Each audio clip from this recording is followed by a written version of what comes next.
Hi, it's Michelle. So I want to tell you how I went a little crazy with my timer last Tuesday. Went a little nuts. You see, we've got to-do lists here at our offices that are, I swear, longer than Santa's list. Yes, you heard me right. They are definitely longer than Santa's list. And we are doing our best to actually knock out as much as we can every day, and we work every day of the week.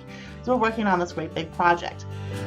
And sometimes that can be frustrating because sometimes things take longer than you think they can, or you have a bigger learning curve. And I've been hitting that a lot. So I'd hit frustrated because the front page of my personal coaching page site was not looking right. It had this yucky cider on. I hated it. They changed the template.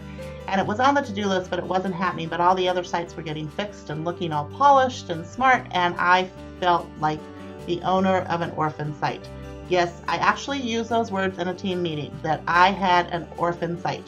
Okay, so I was definitely feeling sorry for myself. So I went crazy with my timer, and I blocked out all the time to see how much I could get done and how long things actually took.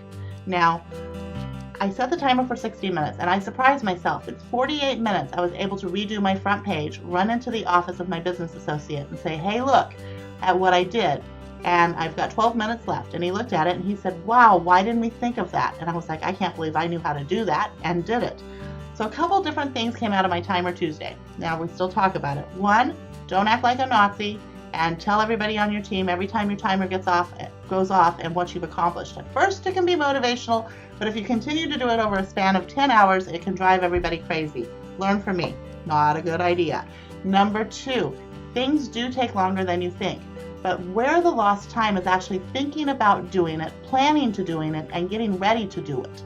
That takes a lot of time. So if you set a timer and you actually just do it, it gets done a lot faster. That was number two.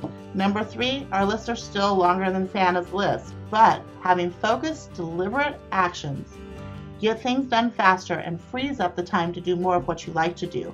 So by having deliberate action for half my day, that frees me up the other half to do what I love to do, which is the coaching and the connection with people and talking in my groups and teaching my classes.